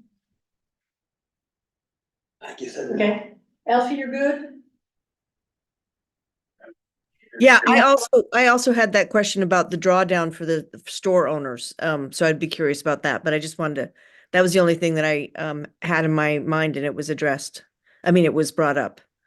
So. Thank you. Mike, you wanted to say I something? was just gonna pose the question both to Ken and Allison for that sort of status quo or rebuild status quo without fish passage. Do you think it's palatable to add basically another full scenario in there, or should, you know, basically those option ones have the fish passage be taken off? Just in terms of managing the overall number of options that are represented within the exercise here. So I was curious on your You mean thoughts. the number of columns on this page? Yeah, I think it's more like a baseline, the status quo, right? That's what all the other ones start with, like, this is what we're gonna have to do if we just keep going. Right. Yeah. But shouldn't that like Maybe include you need to consider what it would So- look like to just raise the wall a couple feet or something. so I guess there's a couple of variations on that. So option 0, you know, which Eamon you know, described, that could be added as a column. Or there could be an option 0.5, you know, a 0 and a 0.5, which includes. So I mean, not doing anything literally is like, the dam is there and the seawall's at its current height, you know, that's. But I think like 1A and 1B could almost be combined, and you might be, Yeah. you know, we're doing a Danielle, it could be over here, or it could be over here, but. this is really- Exactly. And I know we Yeah. talked about fish passage as a goal, but we already have fish passage of the American eel. It's important, there will be groups, if all of this is not successful in the way that any of us esteem success would be made of it. I mean, there is like the legality of dams in the river where you've got a sea run fish that is on a protected list, using it to navigate. So status quo is harder and harder to define when you know, I mean, once the science is in on how eels use the river channel to access the watershed, the legality of dams is in question. Well, I guess that would be a feedback query. I'll put out there to whoever wants to send an email to, Exactly. you know, like what you know, exactly you want to? we laid out 6 that we thought were action alternatives that were worth talking about this evening.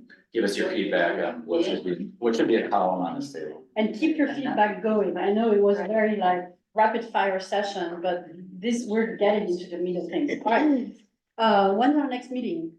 Well, I might throw a meeting on us between now and the next one, so maybe next week if possible. I know it's really quick. I'll send an email and try and get our dates aligned and we'll go from there. No, that would be virtual. It would be on Zoom. Yeah. Who's our next assistant captain? After Thackeray, it's So back to the beginning? Todd. Todd, thank you. I know my alphabet. Super All right. Todd. All right. Thank you. So thank you, everyone. Thank you for. Thank you. Yes, please make a motion to adjourn. All in favor? Excellent. Thank you. Thank you, guys. Thank you so much. Thanks, Elfie. Sorry, I was just. Oh.